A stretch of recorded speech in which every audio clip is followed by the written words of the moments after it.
பென்னாகரம் அருகே உள்ளது கெண்டேநல்லி புதூர். இந்த பகுதியைச் சேர்ந்தவர் வெங்கடாச்சலம். இவரின் மனைவி மாதம்மாள். இந்த தம்பதிக்கு ரம்யா என்ற மகள் இருந்தார். இவர் பிறந்தது முதல் காது கேளாமல் வாய் பேச முடியாத நிலையில் இருந்ததால் ரம்யாவை கவனமாக வளர்த்து வந்துள்ளனர். மேலும் ரம்யாவை தொடர்ந்து படிக்க வைக்க முயற்சி செய்திருக்கின்றனர். ரம்யா மாற்றுத்திறனாளி என்பதால் தருமபுரி அருகே உள்ள தனியார் வாய் பேச முடியாத காது கேளாத பள்ளியில் சேர்த்துள்ளனர். இந்த பள்ளியில் படிப்பவர்கள் அங்கேயே தங்கி படிக்க வேண்டும் என்பதால் ரம்யாவும் அங்கேயே தங்கியுள்ளார். இந்நிலையில் கடந்த 2002ஆம் ஆண்டு ரம்யாவிற்கு 10 வயது இருந்தபோது பள்ளியின் மூலமாக சுற்றுலா செல்ல முடிவு செய்திருக்கின்றனர். இந்த சுற்றுலாவிற்கு சென்று வருவதாக வீட்டில் தனது பெற்றோரிடம் கூறியிருக்கிறார் ரம்யா. அவர்களும் பெர்மிஷன் கொடுத்துள்ளனர். அதன்படி அந்த பள்ளி மாணவிகள் அனைவரும் கர்நாடக மாநிலம் மைசூருவுக்கு சுற்றுலா சென்றுள்ளனர். ஆனால் அந்த சுற்றுலாவின் போது ரயில் நிலையத்தில் வழி தெரியாமல் திசை மாறிய ரம்யா அந்த பகுதியில் அப்போது வந்த மும்பை செல்லும் ரயிலில் தெரியாமல் ஏறியிருக்கிறார். அந்த ரயிலும் புறப்பட்டு சென்றுள்ளது.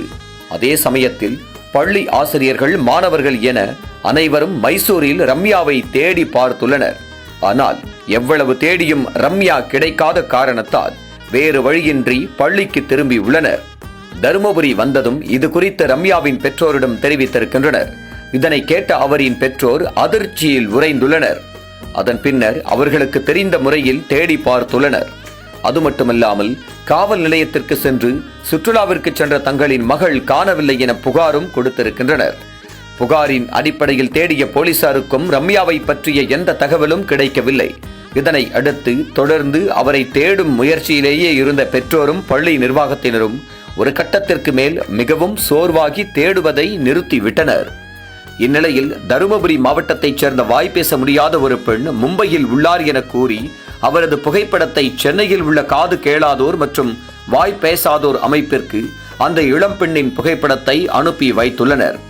அது மட்டுமல்லாமல் அவரின் கையில் பச்சை குத்தி இருக்கும் புகைப்படத்தையும் அனுப்பி வைத்து இந்த பச்சையை இந்த பெண் சிறுமியாக இருக்கும்போது அவரின் பெற்றோர் குத்தியதாகவும் தெரிவித்திருக்கின்றனர்.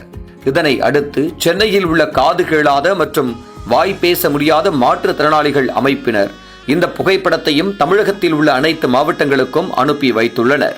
இந்நிலையில் ஏற்கனவே 21 ஆண்டுகளுக்கு முன்பு காணாமல் போன பெண்ணாக இருக்கலாம் என நினைத்து அவர்களது பெற்றோரையும் இந்த அமைப்பினர் தொடர்பு கொண்டு அந்த புகைப்படங்களை காண்பித்திருக்கின்றனர். அப்போது அந்த புகைப்படத்தில் இருந்த பெண்ணின் கையில் பச்சை குத்தி இருப்பதை பார்த்திருக்கின்றனர்.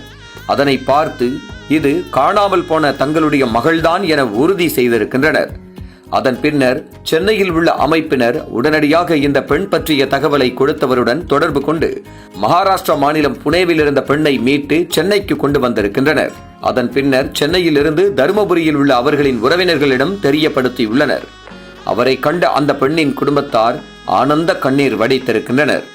இது குறித்து அவரிடம் கேட்டபோது தன்னை சுற்றுலா அழைத்துச் சென்றவர்கள் ரயிலில் அழைத்துச் சென்றபோது நான் இருக்கைக்கு கீழே தூங்கிவிட்டேன் எனவும் அதனால் தன்னை அவர்கள் தவற விட்டு சென்று விட்டனர் எனவும் கூறியுள்ளார்.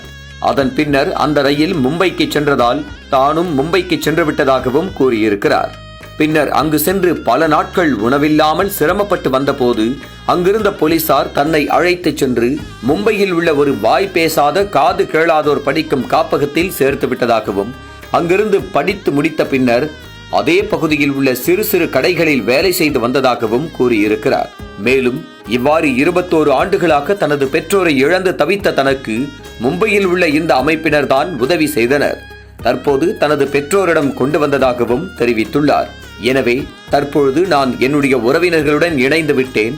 இதற்கு காரணமாக இருந்த காவல்துறையினர் மற்றும் காது கேளாத வாய் பேச முடியாத அமைப்பினர் மற்றும் உறவினர்களுக்கு மிகுந்த நன்றியை தெரிவித்துக் கொள்கிறேன் என்று சைகை மூலமாக உருக்கமாக நன்றி தெரிவித்துள்ளார்.